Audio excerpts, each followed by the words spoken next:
Legend of Total War here, and today we've got a rating your one-man Doomstack.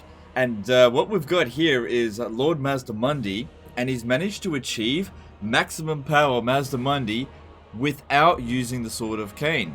So he's just got the stupid Cobra Mace of Mazdamundi, which I actually don't think is a very good weapon, comparatively to other weapons that exist in the game.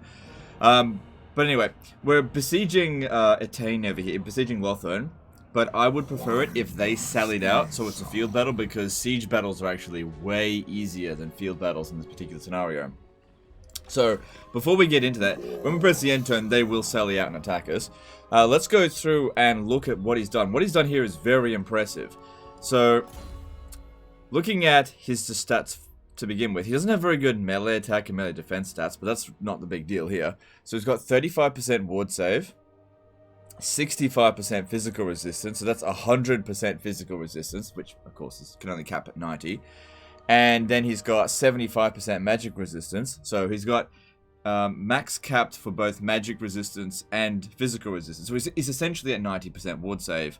Got Armor of Destiny here. He's only got the Dawnstone, but he doesn't need the Talisman of Preservation. He's already maxed out his resistances. Other Trickster's Shard, that's useful because it will decrease magic resistance for those around him, because he'll be able to cast spells on them.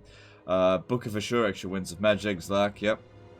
And the main thing that's giving us so much resistance is actually the Totem Pole of Destiny, which I don't know if I've ever seen it before. It might be something that's unique to the Cult of Sotek's campaign. Ward save plus 25% for the assigned unit. In many ways, that's actually better than the Sword of Khaine, because it comes with almost all the ward save with none of the drawbacks. But I can only put one of these like standards on him at a time, but I think the Totem Pole of Destiny definitely beats out the Sunburst standard of Hexavadal. In terms of skills, he's gone with speccing him up to be like a one-man Doomstack. Got all the spells, all the skills that he needs to be buffed up with none of the red line. Looking back over here, in terms of what he's managed to defeat for traits, he's gone around and essentially gotten every single one that would make Mazdamundi a better fighter. So Hag Butcher over here, actually that's not really needed. He's got Gore Drenched, good. So if you're wondering how to get that, you go into a battle and basically kill your own troops, or just take like thousands of casualties. Usually it's not just about getting a Pyrrhic victory, it's usually about suffering high numbers of casualties. So for example, if you've got like a Stegadon Doomstack and you suffer a Pyrrhic victory, you're probably not going to get Gore Drenched because it's only one unit. But if you take in a bunch of skinks and you cast spells on your own units so they all die in the battle, there's a good chance that you'll work towards Gore Drenched.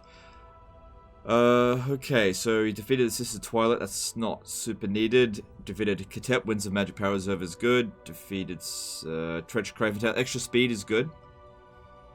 Defeated Malekith, Helebron, Rakath, Throg, so that's good. Throt, of course. Greenskinner, so that's Azag, yeah, that's really good. Defeated Ungrim, Balthazar Gelt, that one's, I don't really need that too much. Defeated Grimgor. Of course, you got to get that Wurzag. In fact, in this case here, because he's at 100% physical resistance, that's actually not needed. Defeated Imric, Malice, yeah, Krokgar, Queek, Luther Harkon. He defeated Nakai, that's good. That provides tons of bonus versus large and melee defense. Teclis, and then Ikit Cool. Cool. And also, being part of the Cult of Sotek, when you finish the Sotek stuff, you get the physical resistance plus 10% for all units, for all armies. So that's helping him out a fair bit there. Well, he either needs that or the Azag trait. So you probably could get him to... Actually, no, you probably wouldn't be able to get this if you're not playing as Cult of Sotek. I'm not entirely sure. I feel like that's a Cult of Sotek exclusive. Anyway, let's end the turn here, go into the battle, and see how he does. Now, although he's got, like, loads of resistances and loads of... Oh, wow, okay. Let's see, if I do this... He didn't actually change the balance of power. I did a little bit. Okay, let's jump into the battle. Because he's got loads of resistances, that's fine and everything, but because he's so big, it'll make missile units... Basically, he's an easy target for that kind of stuff. So, we'll see how that goes. I reckon that he could... suffer a lot against gun units just because of their accuracy, or just as a sheer number of shots. Another problem with him is that he's not unbreakable, because he didn't get Gottrik's trait, which means even if he could defeat these armies quite easily, if he routs at any time, that could be a problem. So I definitely think putting him on Zlak is a good choice, because I actually really like Stegodons. And I don't think putting him in on his Palanquin is useful, because he's slow and he's still just big. So bounce power didn't say it's very good. It's on very hard battle difficulty. I checked. And we'll see how this goes. So yeah, we've got a bunch of bound abilities. And I think the spell that I'm going to prioritize using the most is Comet of Cassandora. But we've got a heal spell over here, just in case we need it. Mainly just to keep our leadership up. Although at 116, that's not too bad.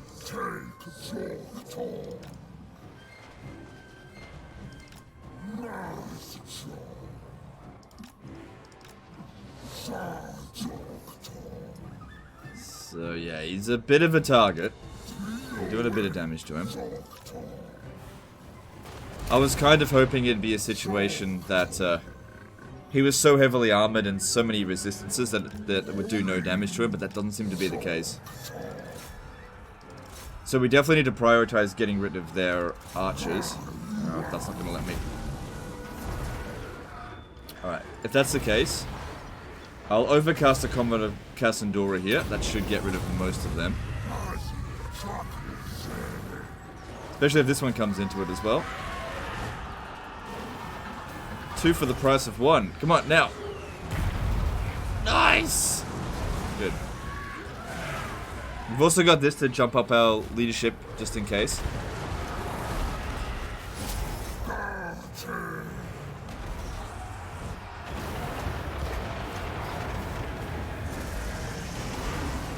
Well, he's so far beat the crap out of a dragon without so much as a... Well, he's got a little bit of a scratch. He's got tons of possible regeneration. So in total, he has essentially 23,000 health. Could also use this to buff up his stats a little bit. I'm far more concerned about the enemy missile units than I am about being in melee. But I gotta get rid of like their monsters before I can get at their artillery over there. Yeah, that overcasted Comet of Cassandora really got rid of their Lothland Sea Guard there, so I'll do it again. So it costs 16 winds of magic. There's also a chance of miscasting, but a miscast at this kind of magic resistance would just mean about 50 damage, so not a big deal. Nice.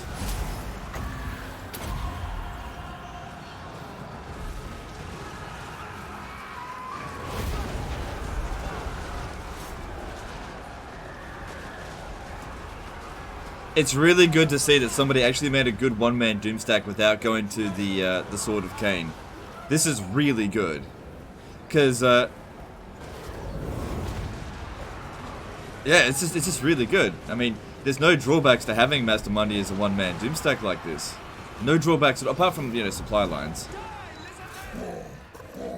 But he's so strong. His weapon strength isn't exactly as high as some in the Sword of Khaine, but taking out that Phoenix pretty easily. Alright, now we're starting to take a bit of damage. I really need to, I need to get rid of more of these.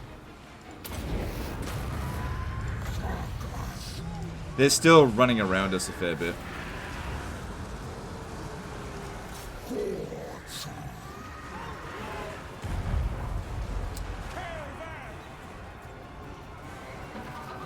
Now, I suppose the Sword of Khaine would actually make him better because the Cobra Mace of Mazdamundi is crap. And having the Sword of Khaine ability would be good just for dishing out damage. Just waiting for a good clump to show up. I'm a little bit concerned about that leadership. Bloody Phoenix keeps reviving itself.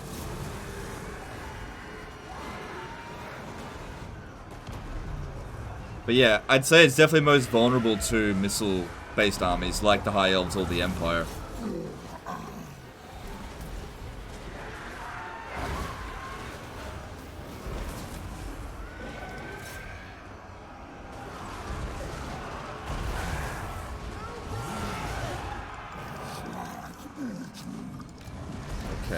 Kind of want to move away just for a little bit. I gotta get rid of that dragon, or else it will eat my ass. Good. Show it. A spiky ass tail thing. Alright. I just want to get a little bit away from their archers, get them to clump up a little bit, because our magic's generating at a reasonable pace, but not like super fast. He's only got the one arcane conduit. If he could maybe a wand of jet, or a forbidden rod might actually be better than the Book of Ashur. Just to generate magic a bit faster. Because like the sooner we get rid of these guys, the better. Because yeah, we still got plenty of reserves, we just can't access it. So just backing off a little bit, give us a bit more time to regenerate. Because my biggest concern is possibly breaking.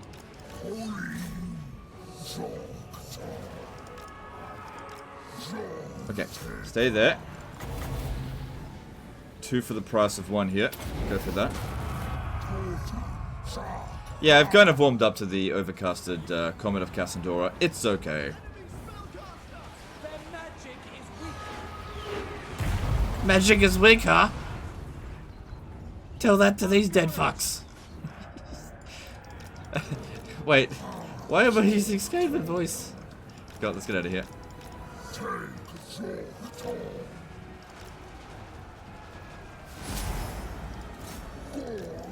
Also, just to point out to the High Elves, who do you think taught them magic?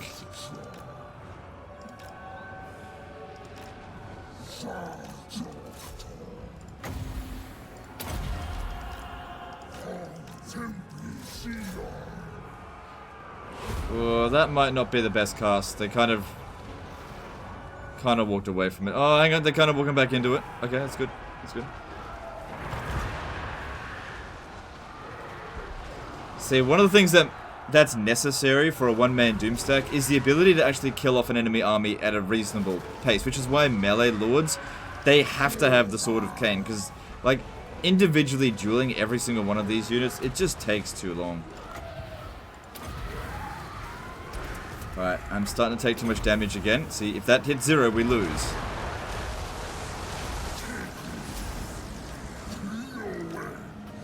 Alright, might need to use an Apotheosis or 2. Because that'll just help speed up the healing process a bit. Give us back our leadership. It's got perfect vigor, so that's useful. Help our leadership out a little bit. But yeah, I suppose a big thing with this is that you'll never actually be able to use up all of your health, because he'll get to a point where he'll just break.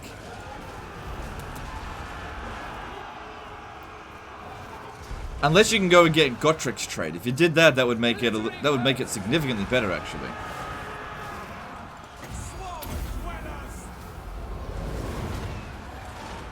I'd say there's no more point hitting them with the Comet of Cassandora, because they've just run out of ammo now.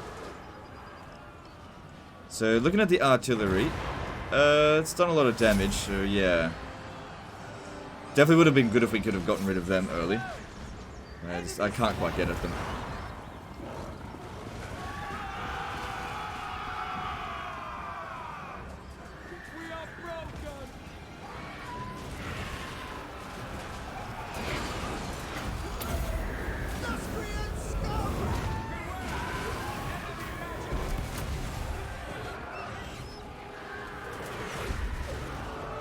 Wish I didn't need to rely on this, but it's really important that we keep our health up.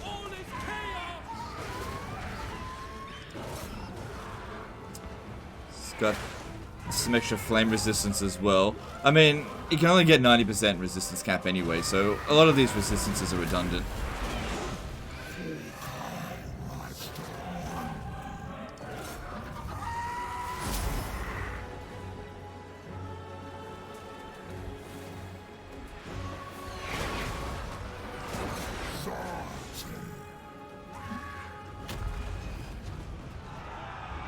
Once these guys here run out of ammo, that's going to significantly reduce the amount of damage that they can dish out to us. I mean, it's going to be a lot easier to heal.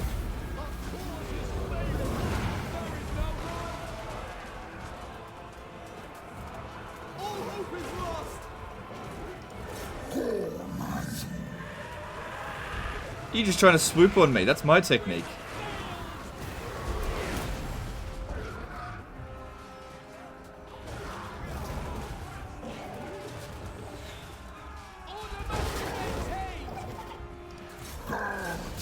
Still bad balance of power. We're not up against 4 full stacks in this one, so won't take too long. Still got plenty of regen left.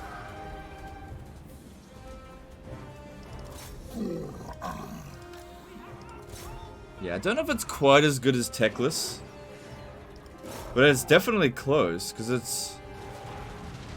I mean, Techless was small on a smallish on a flying mount, and unbreakable.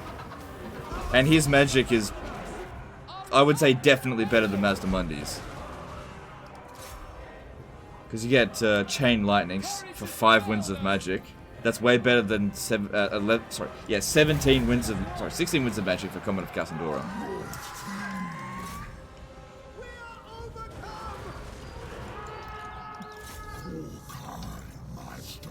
Could potentially end this battle at full health. And also, that Techless one did end up going up against a tougher opponent than this.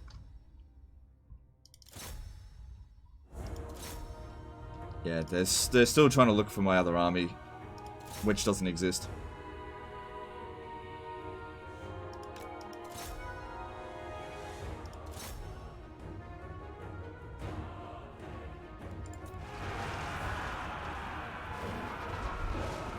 Okay, if they could just pull around me, I will give them one of these. No, you gotta stay put, stay put, stay put. It's gonna miss. It's gonna miss. It just takes too long to cast. Come on, is it gonna hit? There we go. That got us the win.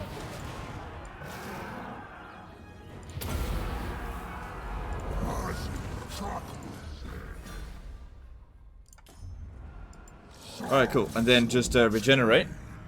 And we'll still end up with probably about 1,000 regen left that we could do. Maybe a bit more than that. So yeah, I'm confident that with this Mazdamundi one-man Doomstack, you could potentially take on 3 or 4 stacks. It largely just depends on how many missile units you're up against. And if you go up against loads of missile units, getting rid of them early with the Comet of Cassandora is essential. Because yeah, he's at his max resistances, but because he's so big and his like combat stats aren't exactly amazing, he just gets hit too often. So even if every single hit is only doing 1 damage, he's just getting hit so often that it is actually doing a lot of damage. See, that was the thing about Grombrindle. He was so small that no one could hit him. He just had such high combat stats. But unfortunately, there's no way to make Mazdamundi a hell of a lot smaller. We can take him off Slack, but that's not going to help. But we still end the battle at max health. Did we? Yep, there we go. And the thing I like most about this is, of course, it doesn't rely on the Sword of Khaine. Giving him the Sword of Khaine would make him stronger for sure. Giving him the Gotrek trait would help out as well. I don't know what you could do to make missile units easier to deal with. I mean, you've got Gelt's trait that gives him a bit of extra armor. What else could you do? His missile resistance is pretty much maxed out.